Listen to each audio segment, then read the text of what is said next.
Irmãos, como nós temos falado, a gente tem navegado aí por um período de algumas semanas, onde nós estamos discutindo, falando um pouco a respeito do compromisso mútuo, da mutualidade da igreja, do compromisso que nós temos uns com os outros, que a vida cristã, ela ocorre dessa forma. Deus, Ele nos salva, Ele nos salva e nos recebe como filhos. E ser filho de Deus implica fazer parte de uma família. Nós não somente recebemos um pai, mas como recebemos muitos irmãos. E a vontade de Deus para os seus filhos é que nós vivamos, de fato, como família. E quais são os desdobramentos práticos dessa nova realidade a partir desse novo nascimento que nós temos em Cristo Jesus? É sobre isso que nós temos falado durante essas semanas e vamos continuar falando até o final do mês de outubro. E a gente aprendeu, por exemplo, na semana passada, que nós temos a responsabilidade, como cristãos, de consolar uns aos outros, nos momentos difíceis, sobretudo naqueles momentos de luto. E a gente viu lá em 1 Tessalonicenses 4, que o apóstolo Paulo nos instrui que diante da morte de um cristão, nós devemos consolar uns aos outros com a certeza da vida eterna e a certeza de que Cristo vai voltar um dia. Essa é a maior palavra de consolo para qualquer um cristão diante da morte. Hoje, a gente vai continuar falando dessa certeza, da volta de Cristo e da vida eterna, porque a gente vai continuar no livro de 1 Tessalonicenses. Porque o apóstolo Paulo, ele não encerra ali em 1 Tessalonicenses 4 esse assunto. Ele continua falando sobre isso no capítulo 5. Sobre a vida eterna e sobre a volta de Jesus. Só que agora, ao invés dele falar, consolem uns aos outros, ele vai falar o seguinte, edifiquem uns aos outros. Essa realidade, essa certeza de que viveremos eternamente com Cristo e que um dia Ele vai voltar para buscar a sua igreja e vai ressuscitar todos aqueles que morreram com Ele, não somente é uma palavra que nos consola diante da morte, mas ela traz outras implicações na minha vida enquanto cristão e implicações nos nossos relacionamentos dentro da igreja. Por isso eu te convido a abrir a sua Bíblia em 1 Tessalonicenses 5, nós vamos ler do versículo 1 ao versículo 11, 1 Tessalonicenses 5, do 1 ao 11, te convido a se colocar de pé, a gente vai fazer a leitura da palavra de Deus. Se você não tiver com a Bíblia aí para acessar ou para abrir, você pode ler a partir da projeção. Se você quiser compartilhar com o seu irmão que está ao lado aí, que não está com a Bíblia, você pode fazer isso também. A palavra de Deus diz assim, irmãos, quanto aos tempos e épocas, não precisamos escrever-lhes, pois vocês mesmos sabem perfeitamente que o dia do Senhor virá como ladrão à noite. Quando disserem paz e segurança, a destruição virá sobre eles, de repente, como as dores de parto à mulher grávida, e de modo nenhum escaparão. Mas vocês, irmãos, não estão nas trevas, para que esse dia os surpreenda como ladrão. Vocês todos são filhos da luz, filhos do dia. Não somos da noite nem das trevas. Portanto, não durmamos como os demais, mas estejamos atentos e sejamos sóbrios. Pois os que dormem, dormem de noite, e os que se embriagam, embriagam-se de noite. Nós, porém, que somos do dia, sejamos sóbrios, vestindo a couraça da fé e do amor, e o capacete da esperança da salvação. Porque Deus não nos destinou para a ira, mas para recebermos a salvação por meio do nosso Senhor Jesus Cristo. Ele morreu por nós, para que estejamos acordados, quer dormindo, estejamos unidos a Ele. Por isso, exortem-se e edifiquem-se uns aos outros, como de fato vocês estão fazendo. Essa é a palavra de Deus para nós, pode se assentar. Irmãos, Paulo aqui, ele usa um termo, edifiquem uns aos outros. Edificar significa construir, né? Fazer um prédio. Existem os técnicos em edificação, né? Aquelas pessoas que trabalham na construção civil para construir uma casa, construir um prédio. E Paulo ele aplica essa afirmação, edifiquem uns aos outros, no sentido de que indicando que nós devemos construir a nossa vida em sabedoria cristã, em afeição, em graça, virtude, santidade, piedade, que nós devemos alicerçar e construir a nossa vida a partir da perspectiva de que somos nova criatura, de que somos homens e mulheres que viveremos não limitados a esse tempo entre o berço e a sepultura, mas que viveremos eternamente e que temos a certeza que se um dia a morte física chegar a nós ressuscitaremos com Cristo nos ares, que foi sobre isso que Paulo falou no capítulo 4.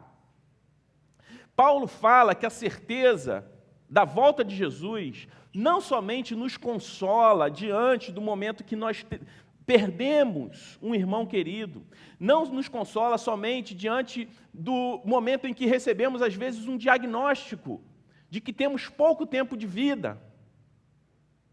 Ele não só nos consola, essa certeza não só nos consola diante da morte, mas também nos faz reavaliar a vida.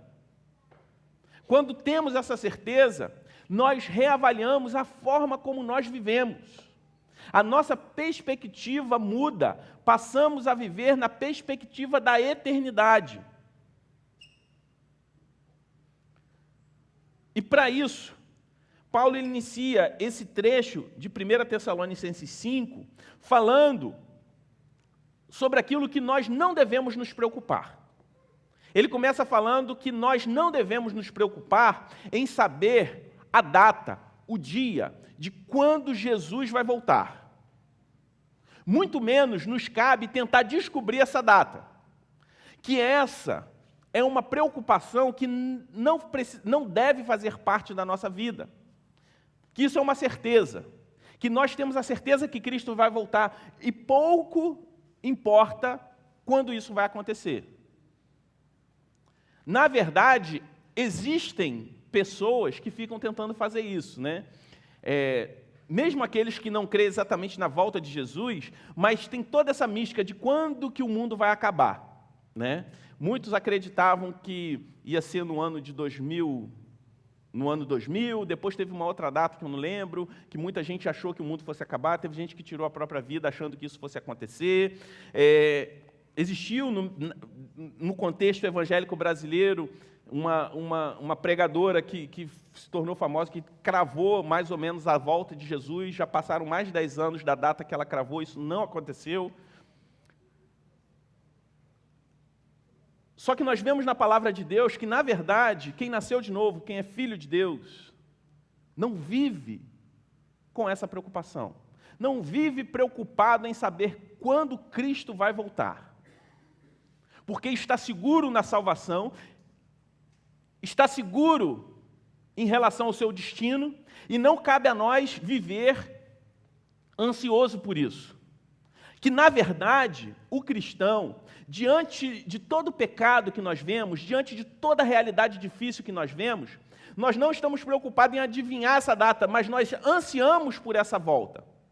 Nós vemos que a igreja de Cristo, no primeiro século, vivia como se Cristo fosse voltar no tempo deles. Eles viviam com essa expectativa de que a volta de Cristo se daria naquela época. Não que eles estivessem enganados, mas que a certeza da eternidade, a certeza e a esperança daquilo que nós vamos viver com Cristo na eternidade, gera em nós um desejo profundo a respeito do céu.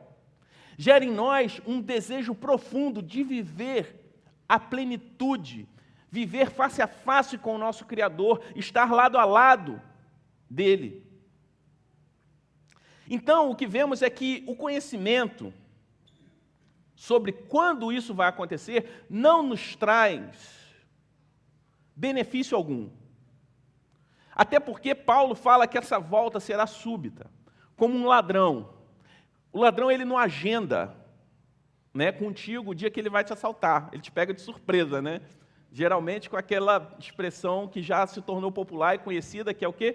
Perdeu. O ladrão, ele não agenda, ele não marca lá na sua agenda, lá no Google, para você ser notificado 15 minutos antes que o ladrão está chegando para levar teu carro ou para invadir a sua casa. E Paulo, ele compara essa surpresa de quando você é assaltado, ele compara essa surpresa com a volta de Jesus. Vai ser uma volta súbita, repentina, e que não cabe a nós ficar tentando adivinhar quando isso vai acontecer. Por exemplo, eu sei que é difícil na cidade do Rio de Janeiro, em determinados lugares, você não andar preocupado em ser assaltado. A gente estava conversando esses dias, né, Otávio? Que ele estava indo para o aeroporto, passou por um lugar, estava tendo ali, ele ouviu o barulho de tiro e você fica aflito.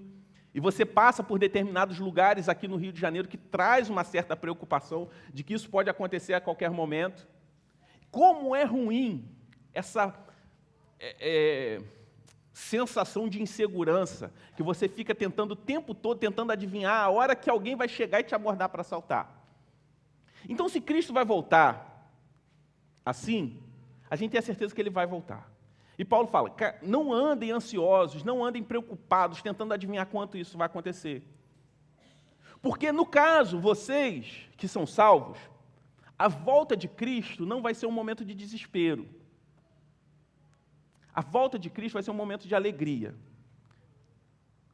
Para quem conhece a Cristo, não vai ser a surpresa ruim de um assalto.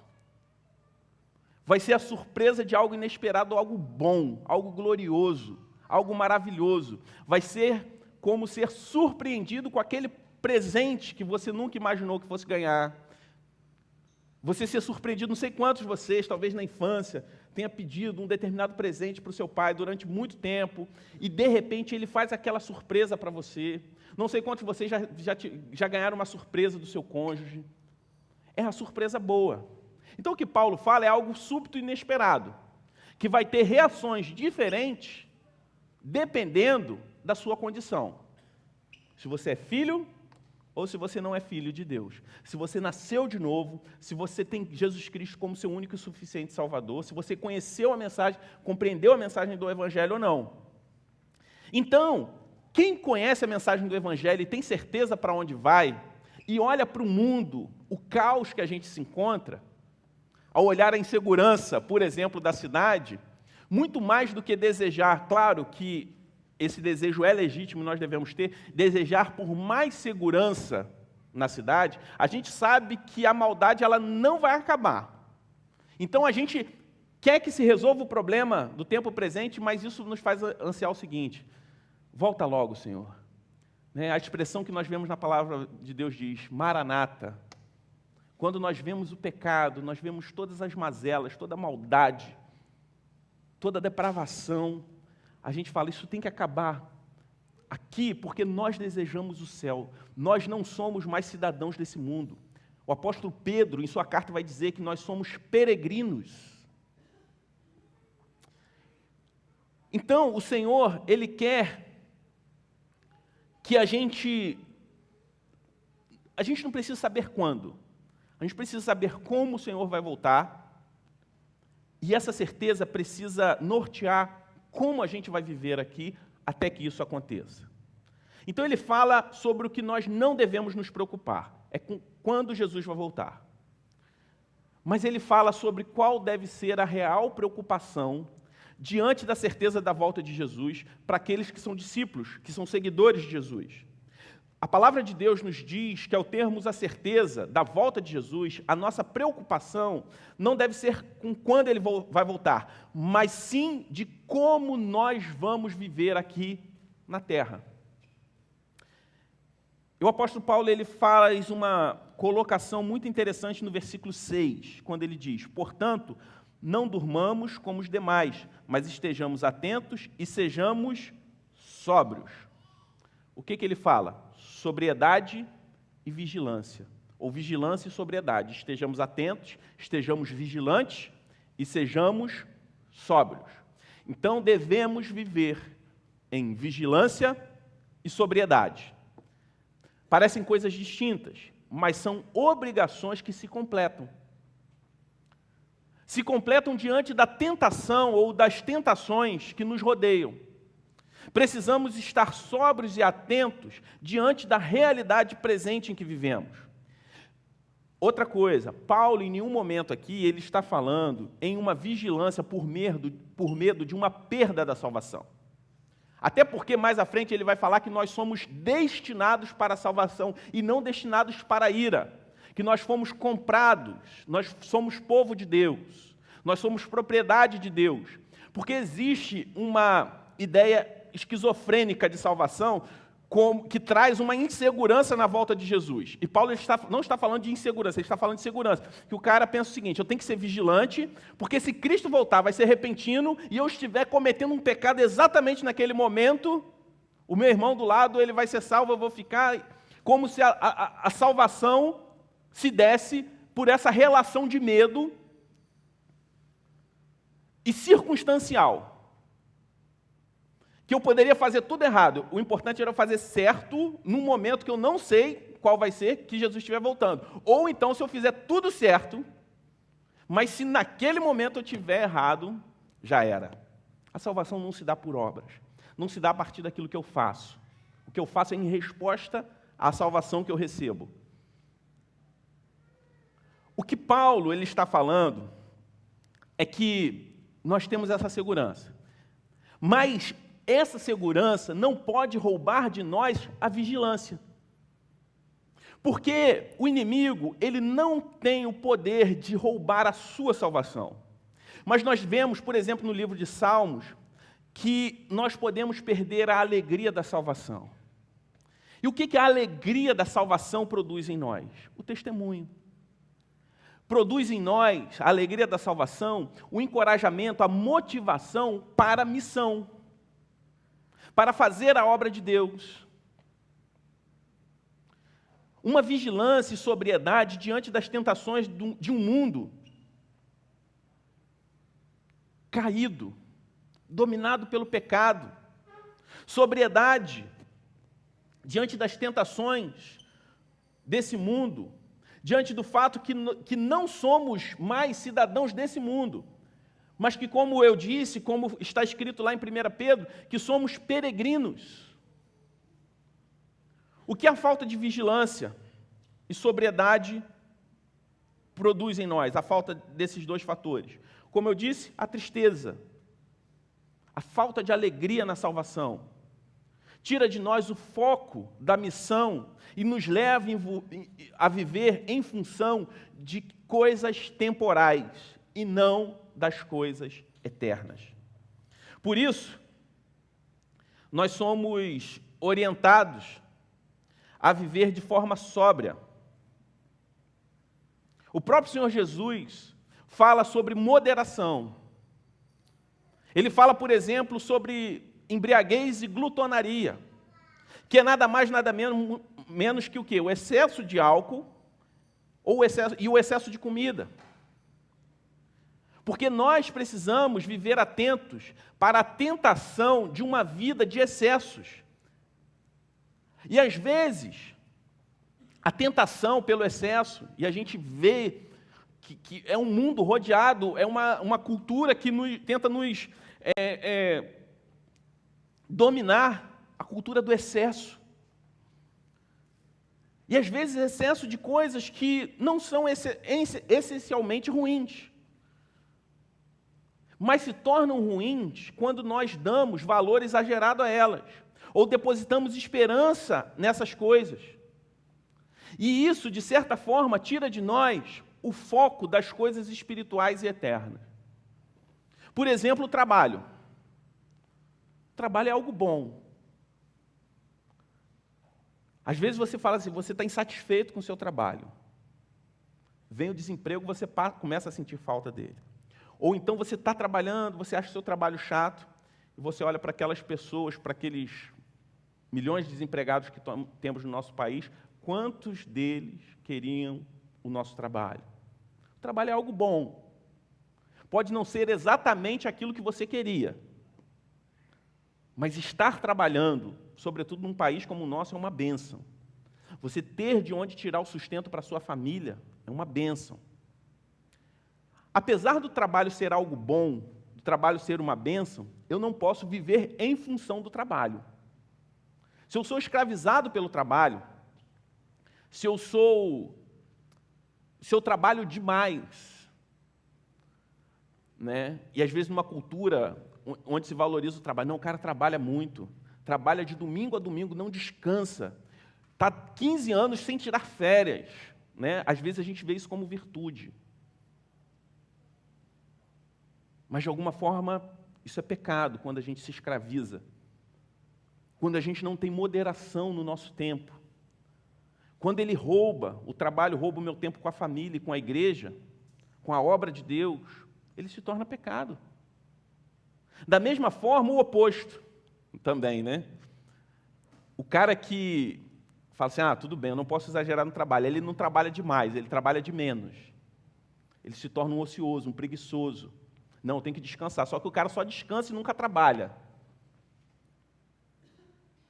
A ociosidade, a preguiça, isso também é pecado.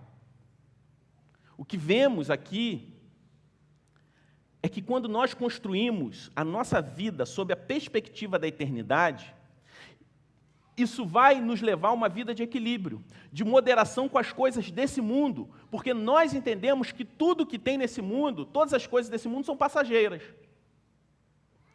Outro problema da falta de equilíbrio, que às vezes é bem difícil de confrontar, é relacionado à família e ministério, ou família e missão.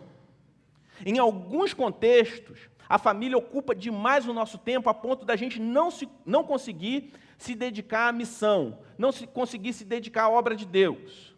Por outro lado, vemos também famílias sendo negligenciadas por causa da obra de Deus, por causa da missão. Você tem uma família, mas Deus também te deu uma missão. E tudo que Deus faz é bom, ou alguém discorda disso. Mas se Ele te deu uma família, te deu uma missão, e tudo que Ele faz é bom, uma coisa não pode estar em conflito com a outra.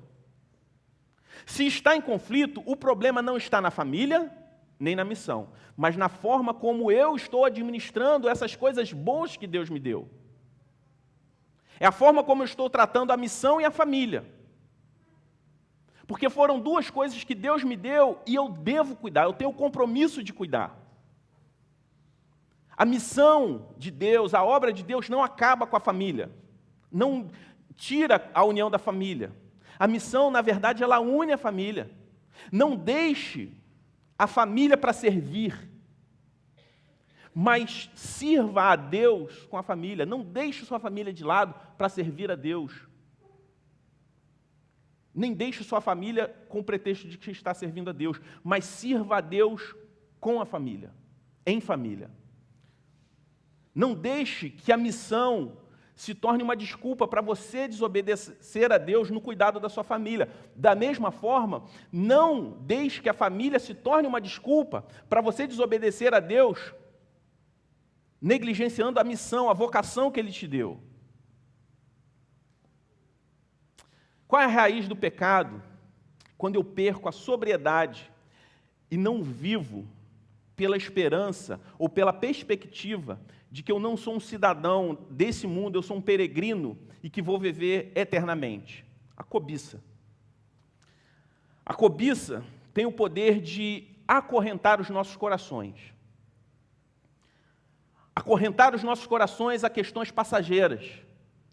E eu sou levado a ter alguns pensamentos equivocados. Eu sou levado a acorrentar o meu coração em algumas mentiras. A primeira delas é que as coisas que eu tenho me fazem feliz. As coisas que eu possuo. Sobretudo questões materiais. A felicidade proveniente de bens materiais funciona mais ou menos como uma droga. que traz uma sensação temporária de ordem na minha vida. Mas, como é algo passageiro, mas ao mesmo tempo tão estimulante para o meu ego, que nós precisamos de mais coisas e mais coisas para manter essa sensação o tempo todo. Aí eu me torno em alguém consumista, materialista. Aí eu começo a passar por cima das pessoas para obter coisas. Eu começo a usar as pessoas e amar as coisas, ao invés de usar as coisas e amar as pessoas. Porque eu deposito a minha esperança, a minha expectativa no foco errado. Eu começo a achar que as coisas que eu tenho que me fazem feliz. Essa é uma corrente. Essa é uma cilada que tenta acorrentar o nosso coração. A segunda é que as coisas que eu tenho me tornam importante. A Bíblia chama essa corrente de soberba da vida.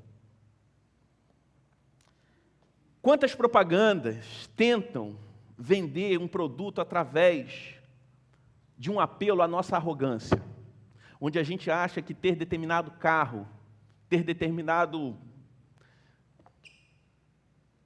aparelho de telefone ou eletrônico ou qualquer outra coisa vai fazer de mim uma pessoa mais importante, mais aceita pela sociedade.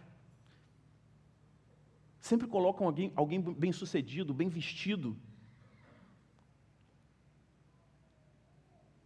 para tentar passar essa falsa ideia de que, se eu possuir aquilo, eu vou me tornar alguém importante. Um apelo descarado para a suposição de que nós merecemos o melhor para sermos melhores, ou para sermos aceitos. E depois que nós possuímos as coisas, baseado nessa corrente de que as coisas que eu tenho me tornam importantes, nós nos sentimos superiores pelo simples fato de possuir. A gente se sente, tá certo? A gente não se torna, mas a gente se sente superior. Daí começamos a achar que aquilo que nós temos diz algo sobre quem nós somos. Que aquela aquisição, de alguma forma, se torna um sacrifício que nós oferecemos a quem? A nós mesmos. Eu vivo a vida pensando que as minhas coisas me fazem importantes. Eu deposito a minha identidade nessas coisas. A quarta corrente do coração, quando eu não vivo sob a perspectiva da eternidade, é que eu começo a achar, eu começo a pensar que as coisas que eu tenho me dão segurança. Então, felicidade, importância e também segurança. A gente vive na ilusão de que a segurança de que temos vem das coisas que nós possuímos. Que essa segurança nos basta. Que a minha independência financeira é a razão da minha existência. É o propósito, meu propósito de vida é o quê? Alcançar a minha independência financeira. Por que as pessoas... Por que os jogos, lotéricos são um sucesso? Porque vendem a ideia de um atalho para eu conseguir adquirir essa segurança. De achar que as coisas que eu tenho vão me dar uma segurança. As pessoas não estão atrás, entre aspas, do dinheiro, elas estão atrás da segurança que aquele dinheiro pode trazer. Da felicidade que aquele dinheiro vai me trazer a partir do momento que eu posso possuir as coisas. É um atalho para chegar a um objetivo frustrado. Porque nem a minha felicidade, nem a minha importância, nem a minha segurança podem estar baseadas em coisas passageiras, materiais. Porque, na verdade, nós não temos o controle de absolutamente nada. Se a gente olhar para nós mesmos, nós não temos esperança em nós mesmos. Quando nós conhecemos, quando nós sabemos quem realmente nós somos. Só que quando nós olhamos para Cristo, quando nós estamos em Cristo, temos aquele que se submeteu a todos os testes da vida e foi aprovado. E quando nós olhamos para aquele que obedeceu, aquele que suportou tudo, aquele que passou em todos os testes que eu e você falhamos, nós vemos que o mérito da obediência de Cristo, essa obediência é atribuída a nós. E essa deve ser a nossa maior segurança. Essa deve ser a maior segurança de um cristão. Que a obediência de Cristo, diante da minha desobediência, que o sucesso de Cristo diante do meu fracasso, é atribuído a mim. Então a minha segurança está na pessoa de Jesus Cristo, não em mim mesmo, nem muito menos nas coisas que eu possuo. Porque, na verdade, quando eu deposito segurança nas coisas que eu possuo, na verdade eu não tenho essas coisas, são essas coisas que me têm. Existe uma música popular de um cantor, o Frejá, que ele diz, né, que dinheiro é bom ter, mas nós precisamos dizer para ele uma vez, pelo menos uma vez, quem é dono de quem. Se você é dono do seu dinheiro, ou o dinheiro que é o seu dono. Não é um louvor a Deus, mas encontramos ali um traço da graça comum de alguém falando uma verdade que o próprio Senhor Jesus diz na palavra de Deus, que o amor ao dinheiro, e não o dinheiro em si, é a raiz de todos os males. E Paulo compara essa segurança que nós devemos ter, e não essa falsa segurança que nós falamos, lá no versículo 8. Nós, porém, que somos do dia, sejamos sóbrios, vestindo a couraça da fé e do amor e o capacete da esperança da salvação. O apóstolo Paulo, ele compara a nossa segurança em Cristo a uma armadura. E nessa armadura, ele diz que nós temos uma couraça para proteger o quê? O nosso coração, e um capacete para guardar a nossa mente. Essa segurança produz em nós, como ele diz, fé, amor e esperança. Nós vemos aí no versículo 8 ele falando isso. Que a couraça e o capacete produzem em nós fé, amor e esperança. O que isso significa?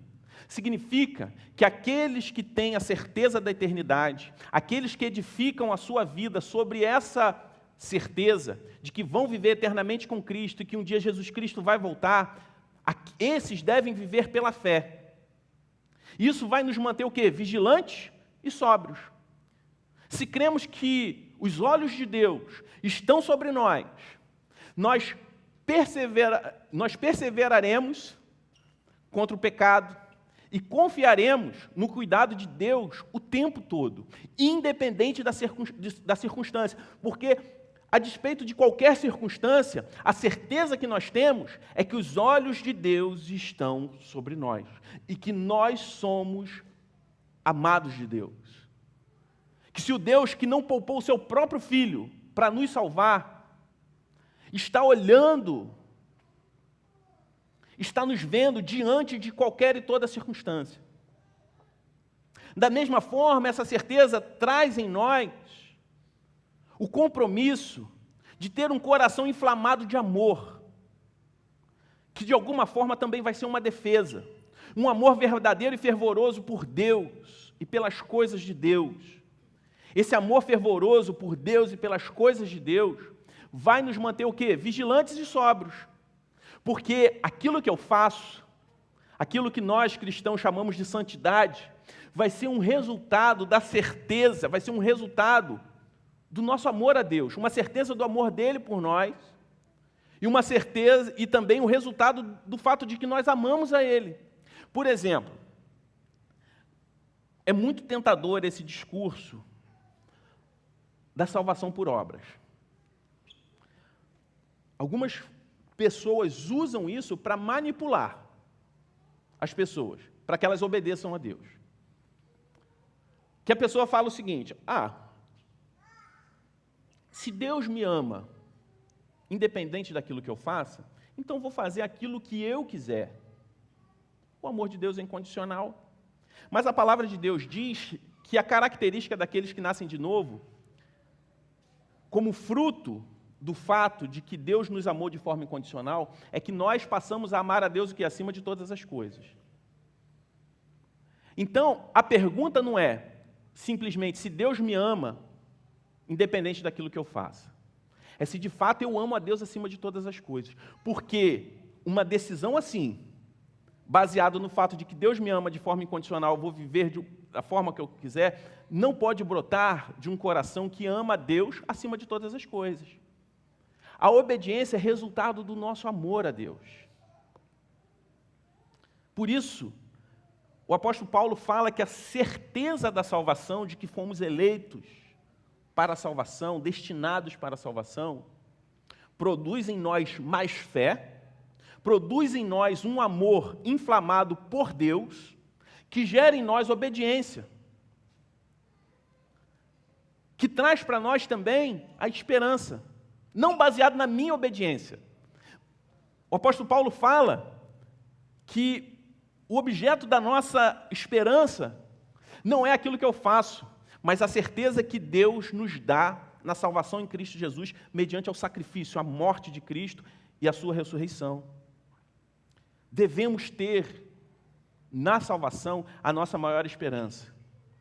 Primeira pergunta lá do catecismo, de boa parte dos catecismos cristãos, né, no mais atual, Nova Cidade, do Tim Keller, vai dizer: qual é a nossa maior esperança? Na vida ou na morte, a nossa maior esperança é que nós somos de Deus. Nós pertencemos a Ele. Essa é a nossa esperança. Uma esperança baseada na graça de Deus. Reconhecendo que eu sou falho, que eu sou incapaz de acrescentar qualquer coisa para a minha própria salvação. Entendendo que a graça é fruto da decisão de Deus em me salvar. Mas que, ao mesmo tempo, isso me enche de esperança e me faz desejar o quê? O céu. Essa esperança também me livra de uma vida incoerente, de que eu desejo o céu, mas eu vivo um inferno aqui na terra. Eu quero viver um inferno aqui no mundo. Uma vida sóbria e vigilante é resultado de quem verdadeiramente quer viver no céu. E por isso Paulo ele conclui dizendo que nós precisamos edificar as nossas vidas nessa esperança. E é interessante que Paulo ele diz o seguinte, que nós precisamos construir a nossa vida em nada a não ser na perspectiva da eternidade e da volta de Cristo. Isso gera em mim uma negligência com as questões desse mundo? De forma alguma. Isso muda a forma como eu trato as coisas desse mundo. A forma como eu trato as pessoas, a forma como eu trato os bens, o dinheiro, a natureza, tudo que é passageiro. Pelo contrário, essa certeza e essa perspectiva da eternidade vai moldar a minha vida, vai moldar a minha relação com as pessoas e com as coisas. O que essa certeza faz é que ela nos mostra que nós devemos colocar as coisas em ordem, os amores, os nossos amores em ordem, e nunca se importando mais com as penúltimas coisas do que com as últimas coisas, com aquilo que é essencial, com aquilo que é eterno. E é interessante que ele não fala que é uma responsabilidade somente individual de cada um, mas ele diz: edifiquem-se uns aos outros. É dever nosso cuidar e pastorear um ou outro, cuidarmos uns dos outros, alertando, exortando, como ele diz, exortem-se e edifiquem-se uns aos outros, a respeito da verdadeira esperança que nós temos na vida e na morte. É que nós somos de Deus, que viveremos eternamente com Ele, que Jesus Cristo vai voltar. É papel de cada um de nós lembrar, exortar, encorajar os nossos irmãos a partir dessa verdade. Vamos orar? Pai querido, nós te louvamos, porque o Senhor nos salvou, porque Porque se dependesse de cada um de nós aqui, nós não seríamos capazes, Senhor Deus, de sermos os nossos próprios salvadores. Obrigado, Senhor Deus, porque o Senhor também não nos deixa no escuro, mas o Senhor nos diz, nos revela, Senhor Deus, o que vai acontecer. Nos mostra, Senhor Deus, qual é essa nova perspectiva a partir desse novo nascimento. A perspectiva que nós viveremos eternamente ao seu lado. Como, Senhor Deus, essa certeza nos enche de alegria. Como a salvação, a certeza, a segurança que nós temos na salvação em Cristo Jesus nos enche de alegria, Senhor Deus. E que o Senhor nos faça transformar essa alegria em ação, a uma vida em missão. Se porventura há pessoas aqui que ainda não desfrutam dessa doce certeza, dessa doce alegria, que o Senhor abra esses corações e essas mentes e faça a obra nessas vidas. E que elas possam, nessa noite, Senhor Deus, ter um encontro real e vivo contigo e desfrutar para sempre da certeza e da alegria da salvação em Cristo Jesus. No nome de Jesus é que nós oramos. Amém.